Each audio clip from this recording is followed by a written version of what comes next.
A short work week for the Sixers, just 2 games during the week. Final game of the 2-game homestand at home before they take the road for a 3-game West Coast trip beginning on Monday in Phoenix. Welcome to the pregame show here, the PHLY Sixers pregame show presented by our good friends from Coors Light. Visit CoorsLight.com/PHLY Sixers to get Coors Light delivered or find a store near you. Sixers, Grizzlies, trying to get it back in the winning ways here. It's been tough for the Sixers. Tough loss on Tuesday to the lowly Detroit Pistons, as we established during the week.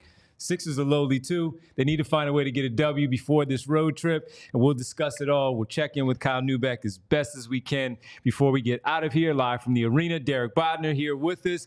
My cousin joining us today, folks. We had to pull cousin Jack Bridges in to do a show with us. I'm Devon Givens, Brianna producing, and we have a lot to talk about. And one of the things that we need to discuss, our Friday off, Paul George, Joel Embiid speaking for the very first time since the update with the injury.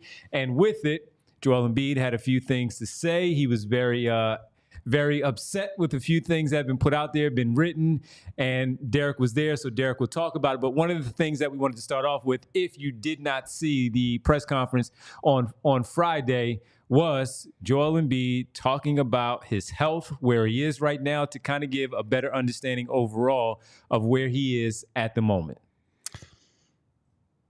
Joe, I guess what's the biggest thing holding you back right now? Are you dealing with pain? Is it swelling? No, just I think is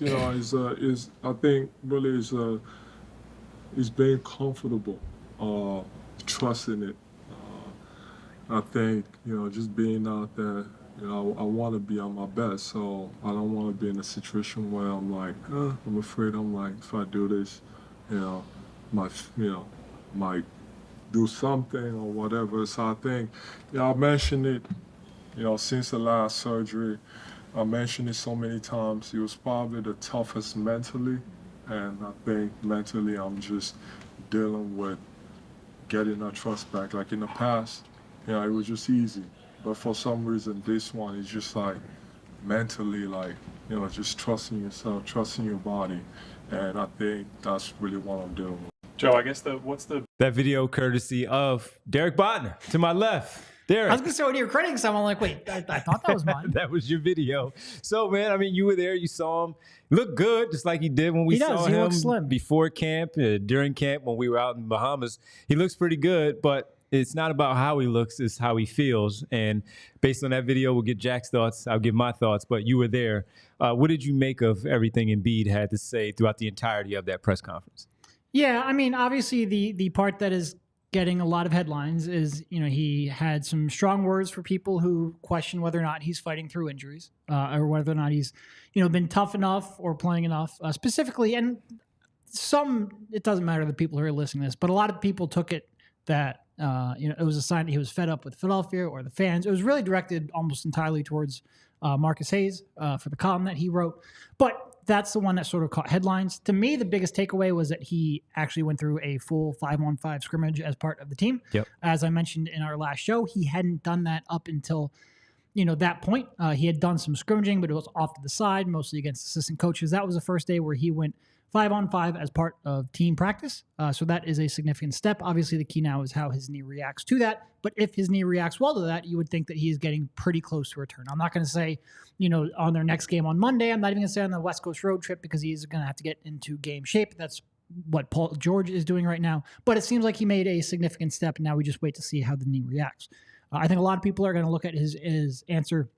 And by the way, we have the full 11-minute press conference up on PHLY_sports YouTube. So go check that out. You can see everything, including its entire context with that. I think a lot of people are going to go to his answer on the Olympics, which was basically like, hey, you have an opportunity to represent your country, win a gold medal. You have to take it. I think a lot of people are going to be upset with that, in part because he's not ready to go. But we don't know exactly why he's not ready. Obviously, there's been some alluding to good days and bad days and ramping it up slowly. But I think a lot of people are going to connect that dot with the Olympics. Whether or not any kind of setback actually happened at the Olympics, I think a lot of people are going to take that. But I do think there is something to that, just like, sometimes when you have these injuries, first of all, it's a second injury on that meniscus in that same knee, second surgery. So worrying about swelling, worrying about all kinds of pain and whatnot in that knee is going to be a constant concern. And because of that, like, I think he is ramping it up slowly. And he talked about just learning to develop confidence back in that knee. I think that mental side is an aspect of an injury that we don't have to deal with. But even when you're getting it, let's be honest, you're not 7 foot. I'm not 7 foot. You're not 280 pounds and you're not playing professional basketball. Right. So it is a little bit different. Right. But that's probably the three major takeaways that I had from it. So you got a chance to hear that, Jack, and that hearing that, watching, sitting back. And you're almost 7 foot, though. I am. Yeah, more than him. But just hearing that and some of the stuff that you've already seen as a basketball fan, just following it and then wondering, why is he not out there? Just hearing that, does that help you in any way of understanding why? Or does it compute to you as why he's not out there, or does it not matter at all? I mean, I think like everyone else, it doesn't really answer why he's out. Me personally, I think he's hurt. I mean, I think he's hurt. I think he knows his body better than any of us. I think the doctors are, giving him, letting him understand the severity of his injury. And I just think he's hurt. I heard people call him soft. I don't agree with that. I mean, you know your body better than anyone else. So I just think he's hurt. Yeah. So the one thing I always push back on is the soft thing. I was always careful of calling people soft when it comes to professional sports. I just don't understand it. If someone's injury prone, it means they're going through more pain to play the game of basketball. That's the opposite. You can call them injury prone, unreliable. Sure. That's all fair. Yeah. Right. Soft. I never get. I totally disagree. Yeah. With So that, the sure. one thing, the other thing that really stood out to me was in the end of when you go back and you listen to it, if you haven't heard all of it, and Derek said it's on our PHLY Sports YouTube page if you want to go check it out. The one thing that he said at the very end of one of those answers that he had for one of the questions was, "I'll be back soon." He said soon. Now, as Derek said, it doesn't mean that it's going to be on this West Coast trip of either Phoenix or the two LA teams Monday, Wednesday, and Friday of next week. But he says soon, and that's kind of encouraging. He's hurt. He's always going to be hurt at this stage of his career with the injuries that he's dealt with from the knees, the ankles, and so on and so forth. But he's also talked about, when he pointed out, Derek, I had the broken face. I came back too soon last year when I probably shouldn't have, because of that injury and what it could have done to his face going forward. He had the Bell's palsy, as we talk about that. He played through that. He couldn't move half his face. Dropping really 30 against that Nick For team sure. at that time, and they went to 6 games. And then again, as Derek pointed out, while I've had my injuries, we love Rothman and talking about them. I'm sure we'll talk about them in the post game, but my injuries at 5'6" and my weight, while I have to deal with it, I'm also not getting ready for 65 games for him. Let's just say at max 65 games scheduled for him, and going up there playing 36 to 38, close to 40 minutes a night, especially in the playoffs where he has to go up and down and bang back and forth with these bodies in the post and get all that work done. So while it's frustrating that the level of excitement that they built up in the offseason was there. Not to say it's all gone, but they're really, really, really, really getting under the current Sixer fans' skin at the moment with the record that they have and the fact that he and George are not on the floor. The team is not delivering the message well enough for fans and us even here sitting at the table of wondering what's going on. He's sitting there, and the guy's clearly, again, hurt. So if he's ramping up, the mental side of it, the one thing that I can agree with Joel Embiid on that I have dealt with is the mental side of, and my cousin will tell you, Derek, when we were talking last summer when my Achilles happened, I had trouble getting on the floor just simply like, can I move this way? Can I do this? I would instinctively just run and be like, maybe I need to stop doing that. This guy's trying to go out there and play 35 minutes of a basketball game. Listen, you had trouble getting in the car, okay? Yeah. So I can only imagine, for sure. Are you allowed to be driving right now? Yeah, for sure. He was driving me too, so it was good. No, I mean, look, that's a great thing about being slow and not being able to jump is I can pretty much just get right back on the court. Doesn't hurt me. I don't make any sharp cuts. No, it is a big deal. And there was another report from Shams Charania saying that, he went through some workouts at training camp, and then there were some lingering impacts of the surgery. He specifically mentioned that during a routine checkup, they discovered some minor swelling in the knee, and because of that, they then, became very cautious and extended that ramp, so to speak, since all we talk about are ramps. That is certainly something that would, I think, connect a couple of dots, because like we've been talking about the whole time, there's just something like they've been saying this is part of the plan, this is part of the plan, this is part of the plan. Well, nobody's plan is for him to miss the first 2 weeks of the regular season. So what happened to prevent him? If this is true, and Shams Charania is obviously a very connected reporter, then that would help connect some dots. And like I said, there has been talk that, you know, there will be good days, there will be bad days, sort of part of the new normal. So swelling at various points, I think, is something that we could see here going forward. We could see here at various times. Hopefully we don't, but obviously you're going to see a knee that has had 2 surgeries to repair the meniscus, 2 surgeries where he took part of the meniscus out. There's going to be some complications. Did he say if he was going to be traveling on this trip? I know Paul George did Paul say George he is. Right. We did not find out.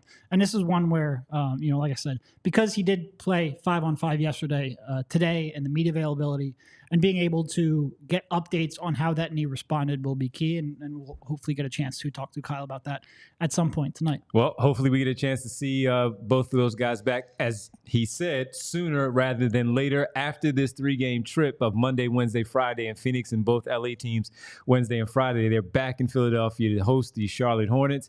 And then they take on Tuesday the New York Knicks for the NBA Cup. Started the NBA Cup schedule. Listen, I know the fans are frustrated with Embiid, but it definitely wouldn't make sense to go on that road trip. I think he needs to just stay home and heal as best as he can. You know what I mean? I'm sure that travel would actually add to the injury. Yeah. I mean, this is just speculating, and clearly don't read anything into this. But if I was going to guess, I would guess they would like for him to have more than 1 full scrimmage before he goes out there. 1 full scrimmage, and then all of a sudden you're, you know, because they're probably not going to play. If they play tonight and they play on Monday, they're probably not going to practice, or at least have a full practice tomorrow. I would guess they'll probably want to get a little more to test that knee, but who knows? The tough part about that is even after Friday, it's Friday, Sunday, Tuesday. No, you don't have 2 days off. You don't have 2 days off for him to get that scrimmage in. So maybe what they'll do is keep him back here, continue to ramp up. Drew Hanlon, I'm sure, will be in town at some point as his personal trainer. And then some of the player development guys that are still back here in Philadelphia have him work out against them. I don't know. G League practice is starting anyway, so maybe he'll work out with those guys. All right, let's move on to the matchup tonight against the Memphis Grizzlies. The showdown between the 2 All-Stars. Yeah, the 2 All-Stars. Ja Morant is back, his first time. I don't know if he played in Philadelphia last year at the beginning. I mean, when he did come back. Didn't check that. But Ja Morant, the 2 All-Stars, they lead their teams. Tyrese Maxey averaging close to, 31 points a game. He had a decent game on Tuesday, and unfortunately they lost. But he is back. Ja Morant is back. What are you seeing in this matchup between these 2 young all-star guards? I'm expecting big games from both guys, actually. I mean, of course, Maxey has to carry the load in scoring with Embiid and George being out. And Morant, he's, you know, averaging almost a double-double, 20 and 10, and maybe about 5 or 6 rebounds. So, yeah, I'm expecting a big matchup. I mean, a big night for both guys. Yeah, I think it'll be fun. It is going to be fun. And quite frankly, with the Sixers, these games all haven't been fun. But you're talking about 2 absolute speed demons, 2 incredible guys with the ball in their hands, 2 of the fastest guys in the league, and a team in Memphis that plays at an incredibly fast pace. Just watching them go up against each other, watching them, you know, learn how to navigate those screens to try to get them open, defend each other, however often they do. It'll be fun. And I do think this is a matchup where, especially when they go and they bring in Edey, I think that's probably a matchup that Tyrese can attack. I think they will keep him in a pretty deep drop. I think Maxey will have some pretty open shots. It hasn't really mattered so far because Maxey has been off from the perimeter. Everything he has gotten has been in the paint. But if he can have a night where he can get his perimeter shot going, I do think this is a matchup he can have some pretty good success against. Now, look, the one thing for Edey when he's in there and they're playing against, let's say Maxey somehow gets him in the middle of the floor, middle of the paint, and he has to worry about all that space. As confined as it may be, it's still a lot of space for a small guard like that to try to do his thing against a big guy like Edey. I can't wait to see how he navigates and try to use that speed to either get by him or get him off balance again as he plays in that drop coverage and he's backing up. And if he's going to try to contest Maxey, or Maxey does revert to that pull-up game that we've been all asking for, to use that to his advantage. And when you talk about the speed demons too, Derek, I was looking at the stats from the January 22 game of when Ja Morant was in town. No Joel Embiid, James Harden, I don't even think he was here yet. Tobias Harris did play in the game. But in that one, there was an overtime game. Tyrese Maxey had yet to be an all-star. He had shown himself to be a very good player, but not an all-star. And he started this game. Seth Curry was still here. Andre Drummond was still here. They started. Drummond had 16 and 23 boards in that matchup, by the way. Tobias Harris finished with 31. in that particular game for the Sixers. Which Tobias Harris are we talking about? They'll play here? Yes, that one.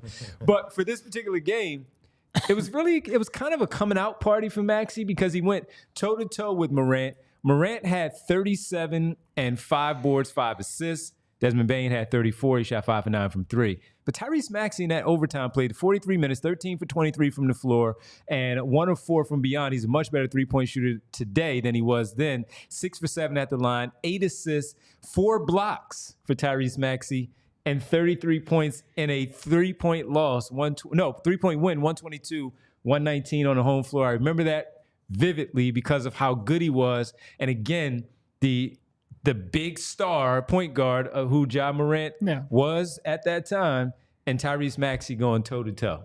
Sound like a coming out party for Maxey that game. Right. Of course, I can't remember off the top of my head, but definitely sounds like a coming out party for Maxey for sure.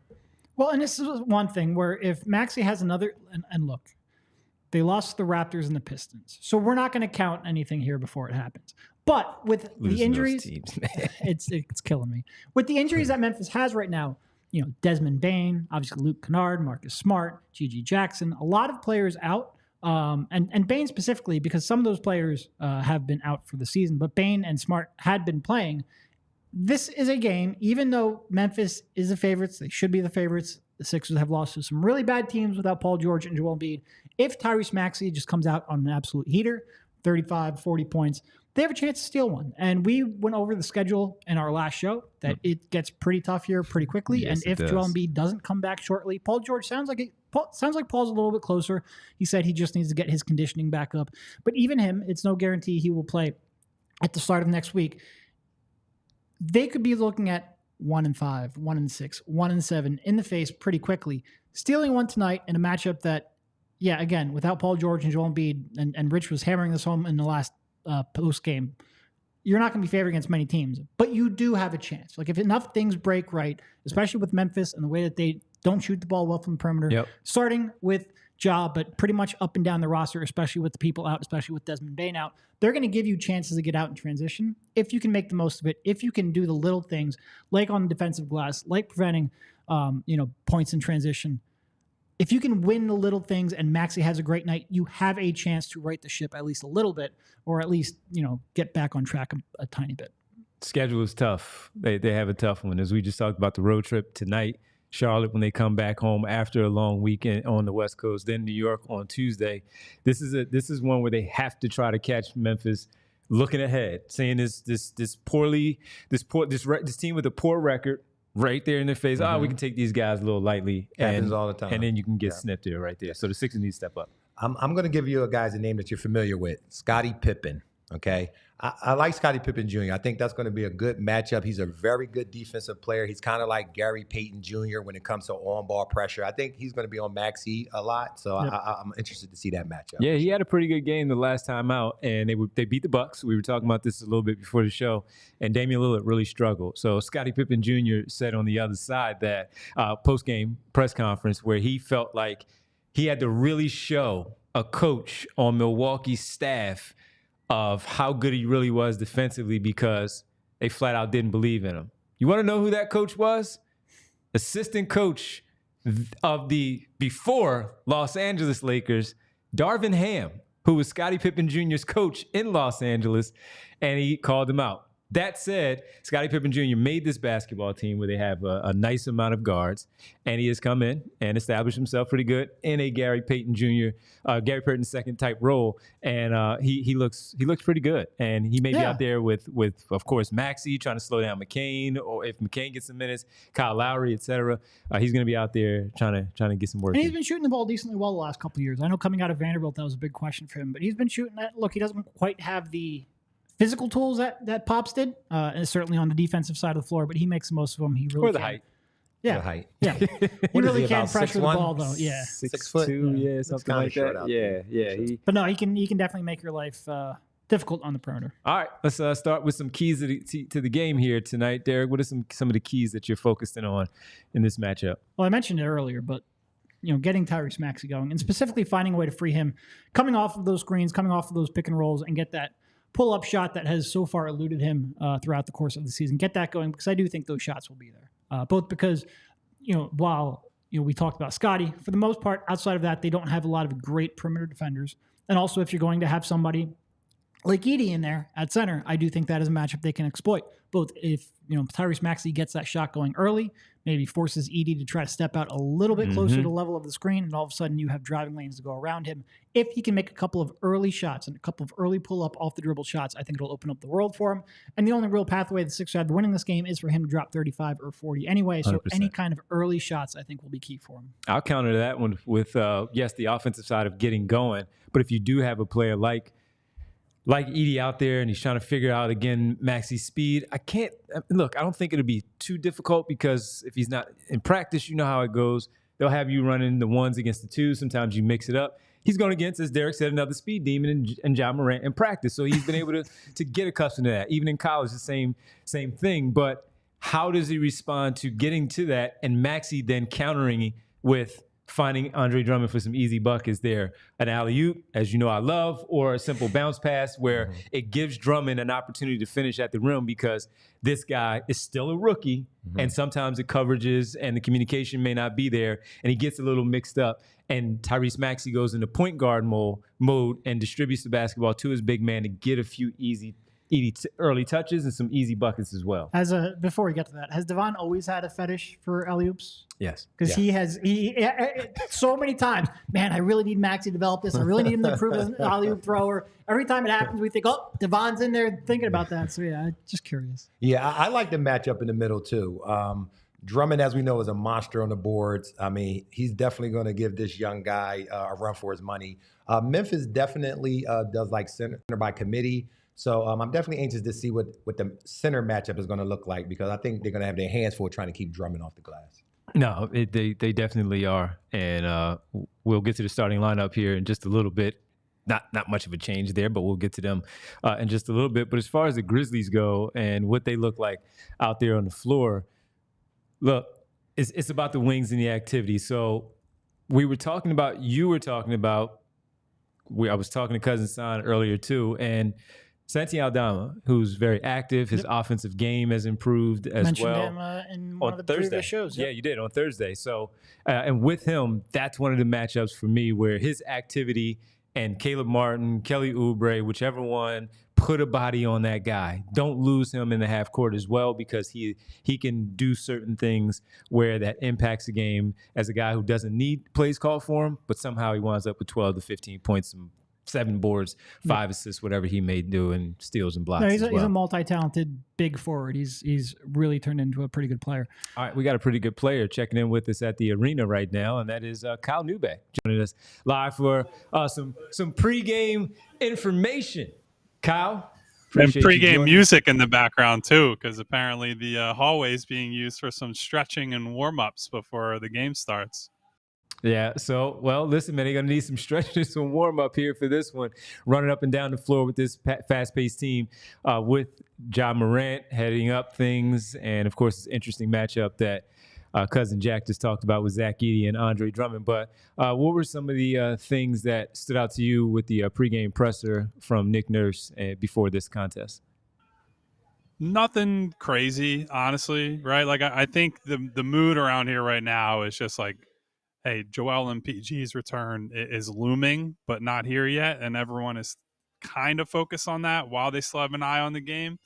Nick Nurse did talk a little bit about his time with Zach Edey, with Team Canada, and believing in him even before maybe the draft experts, the draft Knicks might have, right, where a year ago he was considered in a different tier than he ended up in the draft. So just sort of preparing for the two different types of ways Memphis could play, right? Like obviously the way they played for a long time through Ja Morant, where you can get up and down, you can play in transition, but they got to work on, stopping them in the half court too, because Edey is a big presence there.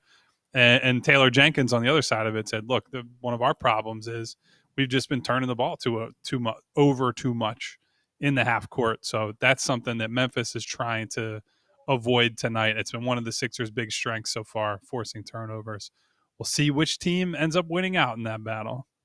Did Nick mention anything about Joe, like maybe how the knee reacted, anything of that sort?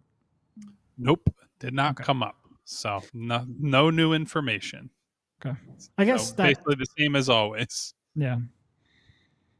Well, this one is a high-scoring team, man, as I said right there at the top. And Derek was talking about trying to get Maxey going early because, of course, we know how Memphis can score. They're right there in the top 7 of scoring, close to 120 points a game. The Sixers are very, very giving in terms of giving up points per game. So how do they go about slowing them down and, of course, trying to keep up as best as they can offensively?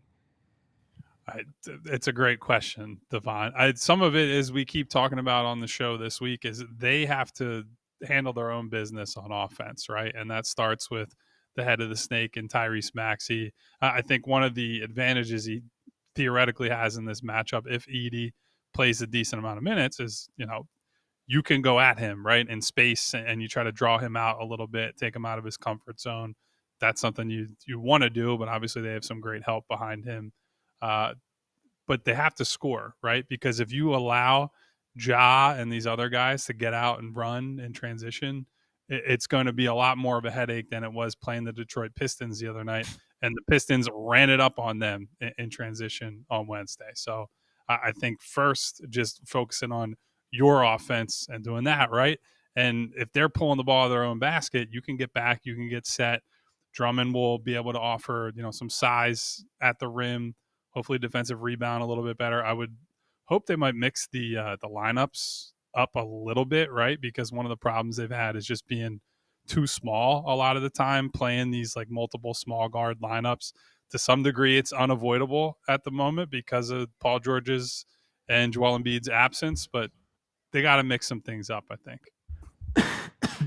All right, man. Well, look, we appreciate it checking in, and we go ahead and handle the DJing on that other side before this game starts. Yeah, they were getting jiggy with it over here, so I don't know what else they're trying to get into, but I'll let you know if there are any better tunes that start being played before the game. All right, man, we'll talk to you after the game. Appreciate it. Kyle Neubeck joining us. See you guys live from the arena. Ahead of Sixers Grizzlies. The Grizzlies coming in at 3-3. The 76ers right now at 1 and what are they? 1-4? 1-3? Yeah, it's bad. Do they have to license that? Getting jiggy with it? I don't know. Well, he's a part owner, so yeah. You can play whatever you want. Play any of that Will Smith style. I saw a new thing yesterday where he had a little quick, like freestyle, little small 1-minute video of Will Smith. So still, it's in him. He can't not do it. He has to rap. He has to make music. He has to do that. Let's get to the starters for tonight's game for the Sixers, and that is same 5. Tyrese Maxey, Kyle Lowry in the backcourt, along with in the front court, Kelly Oubre, Caleb Martin, Andre Drummond. No change to the starting 5. Could this be a big night for Oubre? I mean, these guys get up and down. Oubre usually excels when the game is fast-paced and up and down. I see a big night out of Oubre tonight.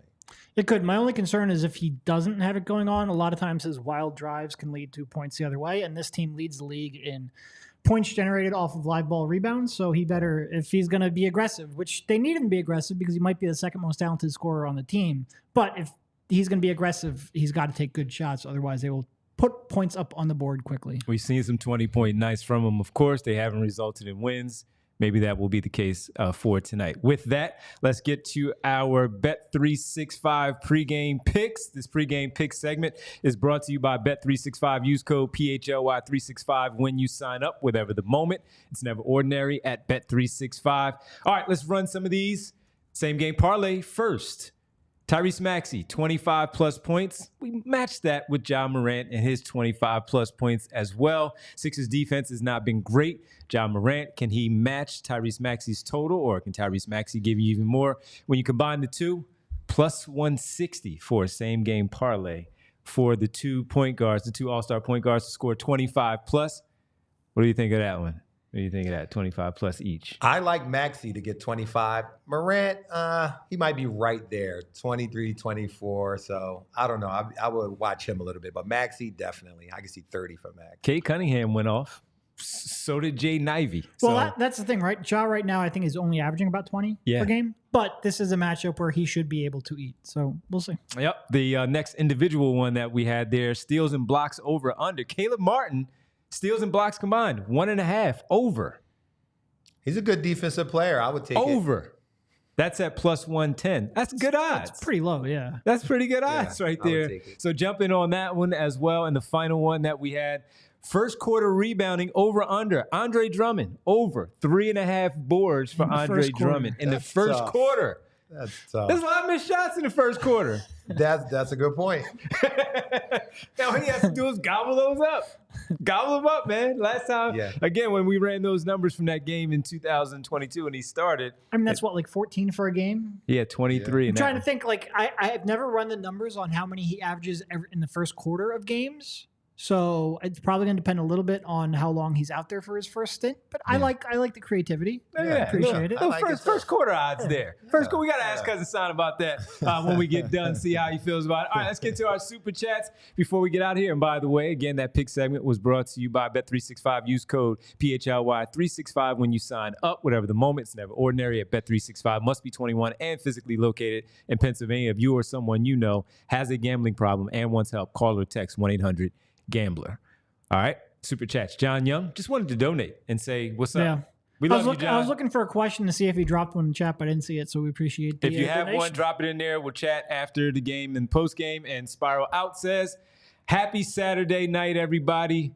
Go Sixers. Spiral Out, thank you. We really appreciate it. Hopefully they get their second win, and then they'll be on the road. But before that, they have a game to play. It's about to happen. So we're going to step away, let you watch the game. We're going to go watch the game. We'll be back after the game for our post-game show. So make sure you all come back. Tell a friend and tell another friend and tell another friend that we'll be here post-game. Sixers, Grizzlies. We thank Bree. For Derek, Jack, I'm Devon. We appreciate you all checking in. And for Kyle as well. We'll talk to you all post-game right here on the PHLY Sixers podcast. We all silly like the mayor.